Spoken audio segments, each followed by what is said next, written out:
నుండి కేసీఆర్ కోసం ప్రజలు ఎదురు చూస్తున్నారు. కేసీఆర్ సభ పెడితే రేవంత్ రెడ్డి కూడా సభ పెడుతున్నాడు. నీకేమైనా తెలివి ఉందా? రేపు ఒకసారి నీ వ్యూవర్షిప్ ఎంత ఉందో, కేసీఆర్ వ్యూవర్షిప్ ఎంత ఉందో చూసుకో.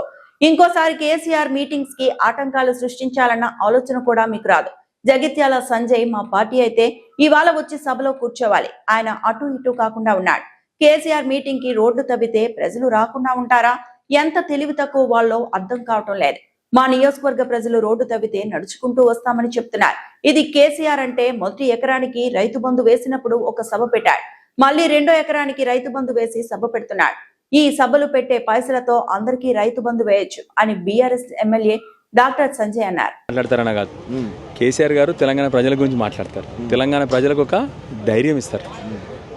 కేసీఆర్ గారు ప్రజల గురించి, చిన్న చిన్న నాయకుల గురించి ఎప్పుడు మాట్లాడరు. తన సమఉజ్జీలు ఉంటే కేసీఆర్ గారు మాట్లాడతారు. కానీ ఇలాంటి అల్పుల గురించి కేసీఆర్ గారు సభ పెట్టుకుంటే అక్కడ సభ పెట్టుకోవడం ఏమన్నా ఒక తెలివైన మనిషి చేసేదా? నువ్వు ఒక పని చేయ, మరి ఇవాళ సభ పెడుతున్నావు కదా ముఖ్యమంత్రి గారు, రేపు పొద్దున మీ రేటింగ్స్ చూసుకోండి, టీఆర్పీలు చూసుకోండి, ఒకసారి మీకు వ్యూవర్షిప్ ఎంత ఉందో, కేసీఆర్ గారు వ్యూవర్షిప్ ఉందో ఒకసారి చూసుకోండి. మీకు ఇంకోసారి ఇలాంటి మీటింగ్లు కేసీఆర్ గారు మీటింగ్ పెడుతున్నప్పుడు దానికి ఆటంకాలు సృష్టించాలన్న ఆలోచన కూడా రాదు మీకు. అంటే కాంగ్రెస్ వాళ్ళు ఏమంటున్నారు అంటే మా పేరు తీసే ధైర్యం కూడా లేదు అనే టైప్లో మాట్లాడుతూ ఉంటారు. దానిపైన ఏం చెప్తారు? మేకపోతే గాంభీర్యం అంటారు చూడు, అదే కాంగ్రెస్ వాళ్ళ గాంభీర్యం. కాంగ్రెస్ వాళ్ళు మాట్లాడడానికి ఏముంటుంది? కాంగ్రెస్ వాళ్ళ దగ్గర సబ్జెక్ట్ ఉండదు. వ్యక్తిగతంగా విమర్శన చేయడం, మమ్మల్ని చూస్తే ధైర్యం రాదు, వాళ్ళని చూస్తే ధైర్యం రాదు ఎవరికన్నా. కేసీఆర్ గారు గొప్ప నాయకుడు. ప్రతి ఒక్కరి గురించి మాట్లాడతారా? ఇలా పేర్లు తీసే అంత సీన్ ఉందా వీళ్ళకి? ఇలా పేర్లు తీయడానికి వీళ్ళు ఏమైనా సాధించినారా జీవితాల్లో? వీళ్ళు పేర్లు తీయడానికి తెలంగాణకి ఏమైనా మంచి చేసినారా? వీళ్ళు ఏదో అడ్డుమారి దాన్ని ఏమంటారు, ఏదో లక్కీగా గెలిచినారు. అడ్డుమారి గుడ్డు దెబ్బలో గెలిచినారు వీళ్ళందరూ కూడా. లక్కీ చీఫ్ మినిస్టర్ అయినా, ఫ్లూక్ చీఫ్ మినిస్టర్ అంటారు, ఫ్లూక్గా గెలిచినాడు అనమాట. ఇంతండి, నిజంగా చెప్పాలని ఇంత పిచ్చి బాగా పెద్ద పెద్ద మాటలు మాట్లాడతారు. కానీ అసెంబ్లీలో 1.5% తేడా మనకి మనకి మూడోసారి ఇది. వీళ్ళు పెద్ద పెద్ద మాటలు మాట్లాడతారు వీళ్ళు. సరేనా? సరే, దాన్ని పక్కన పెడతాం. కానీ కేసీఆర్ గారు తెలంగాణ సాధించిన నాయకుడు, తెలంగాణ కోసం 14 ఏళ్ళు పోరాటం చేసిన నాయకుడు, తెలంగాణని 10 ఏళ్ళు దేశంలో నెంబర్ 1 పెట్టిన నాయకుడు. కేసీఆర్ గారి ఆలోచనల్ని మొత్తం దేశం కాపీ కొట్టింది కదా. అలాంటి వాళ్ళు నా గురించి వీళ్ళు మేము ఫ్రీ బస్సు పెట్టినాము, నీ గురించి ఏం ఆడాలి చెప్పండి కేసీఆర్ గారు?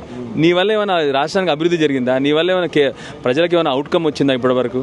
కేసీఆర్ గారు పెట్టినటువంటి పథకాలు కూడా సరిగ్గా పెట్టలేండి అసమర్థులు మీరు. మీ గురించి కేసీఆర్ ఏం ఆడాలి చెప్పండి ఇప్పుడు? సో అందుకొరకే మాట్లాడదు తప్ప ఇలా ధైర్యం ఇవన్నీ జోకులు అవన్నీ కూడా. అంటే సార్, మీరు లోకల్లో కూడా చూస్తున్నాం, సంజయ్ వర్సెస్ సంజయ్ నడుస్తూ ఉన్నది. ప్రధానంగా ఏది కేసీఆర్ గారిని కావచ్చు, ఇంకా వేరే వాళ్ళని విమర్శించకుండా మెయిన్ మీ పైనే విమర్శలు వస్తూ ఉన్నాయి. ఆయన ఎప్పుడు మాట్లాడినా మీ గురించే మాట్లాడుతున్నాడు. ఏం చెప్తారు? ఆనెస్ట్గా నాకు ఎప్పుడు ఎవరు శత్రువులు ఉండరు. ఎవరైనా ఉంటే పార్టీల పరంగా, సిద్ధాంత పరంగా ప్రత్యర్థులు ఉంటారు నాకు. ఆయనకి గొప్ప నాయకుడు ఆయన. నిన్న చెప్పడం నేను నిన్న విన్నా. అంటే నాకు తెలిసి మొన్న 2018లో కేసీఆర్ గారి ఆశీర్వాదంతో ఎమ్మెల్యే అయినా నాకు తెలుసు. కానీ నాకు నా రాజకీయ అనుభవం 1984 అని చెప్పాడు. అప్పుడు నేను చెడ్డి వేసుకున్న బచ్చగాడిని ఇంకా అప్పుడు. సో అంత పెద్ద నాయకుడు నేను కాదు. సో అలాంటి గొప్ప నాయకుల గురించి నేను మాట్లాడే సమర్థత నాకు లేదు. కానీ ఒకటే చెప్తా ఉన్నా, నువ్వు గొప్ప నాయకుడు అని ప్రూవ్ చేసుకోవాలంటే ఇవాళ ప్రజల ముందు వచ్చి నువ్వు ఏ పార్టీయో చెప్పు. బీఆర్ఎస్ పార్టీ రా, ఇవాళ వచ్చి బీఆర్ఎస్ పార్టీ సభలో కూర్చో. ఆహ్వానించారు మీరు? మీ పార్టీ కదా, అంటే మీ పార్టీని చెప్పుకుంటున్నాడు. చెప్పుకోవడం కూడా స్పీకర్ కూడా అదే చేసింది. అదే ఇవాళ మీటింగ్ ఎక్కడ అవుతుంది? జగిత్యాల ఎమ్మెల్యే ఎవరు ఇప్పుడు? సంజయ్. బీఆర్ఎస్ పార్టీ ఎమ్మెల్యే మరైనా అయితే ఎవరు ఆర్గనైజ్ చేయాలి ఇక్కడ? సింపుల్ కదా. ఇన్ఫర్మేషన్ ఇట్లా ఇయ్యలేదేమో, అట్లా నాదారపడి ఉంటాడేమో, కొంచెం బాధలో ఉన్నాడేమో. అరే మేమేమో అందరం ఆయన ఆర్గనైజ్ చేస్తాడు అనుకుని మేము అనుకున్నాం. అదే అని చెప్తాను. అందుకొరకే అటు కాకుండా ఇటు కాకుండా ఉన్నాడు, అటు కాకుండా ఇటు కాకుండా ఉన్నాడు. ఇప్పుడు ఎటు ఒక వైపు ఉంటే దాన్ని చెప్పగలుగుతాం మేము. ఇప్పుడు అటు కాకుండా ఇటు కాకుండా వాళ్ళకి ఏం చెప్తాం మనము? అందుకొరకే చాలా చిన్న నాయకులం. ఆయన నా ప్రత్యర్థి అస్సలు కాదు. నాకు సంజయ్ వర్సెస్ సంజయ్ కాదు. నాకు విలువలతో కూడుకున్న రాజకీయాలతో నేను పోరాడతా. సమర్థత ఉన్న నాయకుడితో పోరాడతాను నేను. హుందాగున్న నాయకుడితో పోరాడతాను. మా తాతల ముచ్చట్లు చెప్పుకుంటూ మేము అలాంటి గొప్పలతో నేను పోరాడే అంత స్తోమత నాకు లేదు. అలాంటి సీనియర్ నాయకులు 84 నుంచి రాజకీయ నాయకులతో నేను అస్సలు పోరాడను. ఇక్కడ ఏదైతే మీకు రూట్ ఏదైతే ఉందో హైవేలు తవ్వడం కానీ కొన్ని బస్సులకు ఆటంకాలు కానీ ఎట్లా చూస్తారు ఇవన్నీ ఇట్లా శిల్పి చేస్తులు ముఖ్యమంత్రి గారి దగ్గర ఇప్పుడు ముఖ్యమంత్రి గారితో జత కలిసి తిరుగుతూ ఉన్నాడు కదా ఈయన. ముఖ్యమంత్రి గారు చేసే శిల్పి చేష్టలకి ఈయన వంతు పలుకుతా ఉన్నాడు. కేసీఆర్ గారి మీటింగ్కి రోడ్డు దవ్వుతో ప్రజలు రాకుండా ఉంటారా? ఎంత తెలివితో కొలువి నాకు అర్థం కాదు. కేసీఆర్ గారు మీటింగ్ చూడడానికి మా కాన్స్టిట్యున్సీలో మొన్న అంటాను సార్, రోడ్డు దవ్వుతో మేము నడుచుకుంటూ వస్తాం సార్ ఆడవరకు అని చెప్పినారు వాళ్ళు. మాకు బస్సులో వద్దు ఏమొద్దు, మేము నడుచుకుంటా కేసీఆర్ గారు మీటింగ్కి వస్తాం సార్ అని చెప్పినారు. 30 కిలోమీటర్ల నుంచి పొద్దున బయలుదేరుతాం సార్, సాయంత్రం 5 గంటల వరకు చేరుతాం సార్ అని చెప్పారు. కేసీఆర్ గారి అంటే అది. మీరు పిచ్చి రాజకీయాలు, చిల్లర రాజకీయాలు, ఇవాళ మీటింగ్ పెట్టుకొని ముఖ్యమంత్రి గారు బస్సులు అటువైపు తీసుకెళ్తే మాత్రం ప్రజలు రాకుండా ఉంటారా? ఇవాళ నేను చెప్తా ఉన్నాను, మొత్తం జగిత్యాల టౌన్ అంతా, ఈ సభనే కాదు జగిత్యాల టౌన్ అంతా కూడా గులాబీమయం కాబోతా ఉంది. అది కాకుండా రెండోది, మీరు రేపు పొద్దున టీఆర్పీ రేటింగ్స్ తెప్పించుకోండి. కోట్లాది మంది కేసీఆర్ గారిని ఇవాళ వీక్షించబోతా ఉన్నారు. అలాంటి కేసీఆర్ గారిని మీరు ఆటంకాలు కలిగిస్తా కేసీఆర్ గారి మీటింగ్ కానీ మీరు చిన్నగా ఆలోచిస్తే మీరు చిన్నోళ్ళు అవుతారు తప్ప కేసీఆర్ గారిని మీరు చిన్నోళ్ళు చేయలేరు. ఈరోజు ఏదైతే రైతు భరోసా పేరు మీద ఈ రోజే రిలీజ్ చేయడం, అదేవిధంగా ఈ రోజే సీఎం మేడిగడ్డ పోవడం, ఎట్లా చూస్తారు సార్ మీరు? కానీ నిజంగా మీరు అడుగుతున్న ప్రశ్నకి రేవంత్ రెడ్డి గారిని ఒక్కటి మాత్రం ఒప్పుకోవాలి. ఆ రోజు చెప్పినాడు, జనాల్ని పిచ్చోళ్ళు చేయడమే మా పని, రాజకీయ నాయకుల పని, నేను జనాల్ని పిచ్చోళ్ళు చేస్తా అని చెప్పినాడు. అదే ఇవాళ చేస్తున్న పని. ఇవాళ మొదటి ఎకరానికి ఒక సభ పెట్టిండు, ఇది 2వ ఎకరానికి ఇవాళ రైతు బంధు 2వ సభ. నిజంగా ఈ సభకి వీళ్ళు గవర్నమెంట్ డబ్బులు ఖర్చు పెడతా ఉన్నారు. ఈ సభకు పెట్టే ఖర్చుల్ని ప్రజలకు పంచే వాళ్ళ రైతు బంధు అందరికి వచ్చేస్తుంది. ఇవాళ మొత్తం ప్రభుత్వం అంతా ఇటు రాబోతోంది. ఆ ఖర్చులు, మీటింగ్ ఖర్చులు, ప్రజల్ని మొబిలైజేషన్, ప్రజలు రారు కదా వాళ్ళకి వాలంటరీగా, ప్రజల మొబిలైజేషన్ ఖర్చులు, ఈ అన్నిటి ఆ ఖర్చుల్ని ఖర్చు పెట్టకుండా ప్రజలు మొత్తం రైతు బంధు ఇవ్వచ్చు.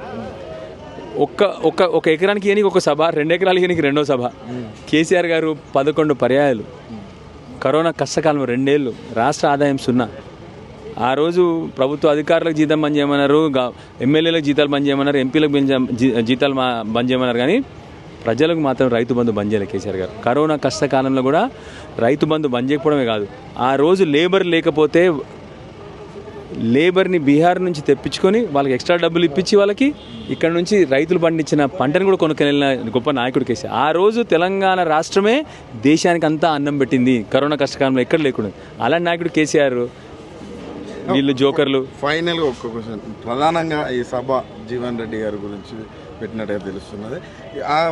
కాంగ్రెస్ వాళ్ళు ఏమంటున్నారంటే, ఇప్పుడు జీవన్ రెడ్డి పోవడం వల్ల మాకు ఒరిగింది ఏం లేదు, మేము జీవన్ రెడ్డికి ఏం తక్కువేం చేయలేదు, ఇప్పుడు పోయి ఒక కల్వకుంట్ల ప్రైవేట్ లిమిటెడ్లో జాయిన్ అయ్యారు తప్ప మాకు పెద్ద ఒరిగేది లేదని అట్లాంటి మాటలు మాట్లాడుతున్నారు. ఎమ్మెల్సీ బల్మూరు వెంకట్ కావచ్చు, ఇంకొంతమంది కావచ్చు. ఏం చెప్తారు వాళ్ళకి? ఆ చెప్పే నాయకులు ఎక్కడి నుంచి వచ్చారో కొద్దిగా ఆలోచన చేసి మాట్లాడడం చాలా సులభం. పెద్ద నాయకుల గురించి మాట్లాడి మనం హీరోలో అవుతామంటే చాలా సులభం. ఏముంది, ఫ్రీడమ్ ఆఫ్ స్పీచ్ ఏది పడితే అది మాట్లాడవచ్చు. కొద్ది సంస్కారం ఉండాలి, విజ్ఞత ఉండాలి. కొద్దిగా 43 ఏళ్ళు కేసీఆర్ గారు జీవన్ రెడ్డి గారు ఒక పార్టీని పట్టుకున్నాడు అంటే ఎంత నిబద్ధత గల నాయకుడో ఆ తెలివి మీకు ఉండాలి. మీలో చాలా మందికి ఎమ్మెల్యే టికెట్ ఇప్పించింది జీవన్ రెడ్డి గారు. మీలో చాలా మందికి ఎమ్మెల్యే టికెట్ ఇప్పించింది జీవన్ రెడ్డి గారు. ఇవాళ మీరు ఎమ్మెల్యేలైనా మంత్రులైనా అది జీవన్ రెడ్డి గారి ఆశీర్వాదంతో. అలాంటి నాయకుడిని సరే పార్టీ నుంచి పోయినప్పుడు సరే పోయినాడని చెప్పి ఎవరైనా మాట్లాడుకోవచ్చు, కానీ ఇష్టం వచ్చిన మాట్లాడడం అది విజ్ఞత కాదు, అది సంస్కారం కాదు. మాటలు పడేసుకోవడం చాలా ఈజీ. అసలు నువ్వు ఏం చేసినావో ఇవాళ రేపు అదొక ఫ్యాషన్ అయిపోయింది. ఏది పడితే అది మాట్లాడడం, కుసంస్కారంగా మాట్లాడడం, బూతులు మాట్లాడడం, అసభ్యంగా మాట్లాడడం. జీవన్ రెడ్డి గారు మమ్మల్ని కూడా విమర్శించినాడు, అపోజిషన్లో ఉన్నాడు, మమ్మల్ని విమర్శించినాడు. ఆయన కూడా మేము ఆయన గౌరవిస్తున్నాం, ఎందుకంటే నిబద్ధతగా అపోజిషన్లో ఉన్నాడు ఆయన. మీలాగా రోజు పార్టీ దూకడము, ఈ పార్టీలో వెనకాల కాంగ్రెస్ పెట్టుకొని నేను బీఆర్ఎస్ అని చెప్పడం, అలాంటి పనులు చేయలే ఆయన. ఇవాళ ధైర్యంగా అధికార పార్టీ నుంచి ప్రతిపక్షంలోకి వస్తున్నాడు ఆయన. మేము ఆయన గౌరవిస్తున్నాం. మమ్మల్ని విమర్శించినప్పుడు మేము ఇవాళ గౌరవిస్తున్నాం, ఎందుకంటే అపోజిషన్లో ఉండి ధైర్యంగా కొట్లాడిన నాయకుడు ఆయన. ఏ రోజు కాంప్రమైజ్ కాలే రూలింగ్ గవర్నమెంట్తో ఆయన. అలాంటి నాయకుడు కాబట్టి మేము సమర్థిస్తాం. ఆ తెలివి మీకు ఉండాలని చెప్పి ఆ నాయకులకు చెప్తా ఉన్నాను. Right, thank you. మరిన్ని అప్డేట్స్ కోసం మా ఛానల్ని సబ్స్క్రైబ్ చేయండి.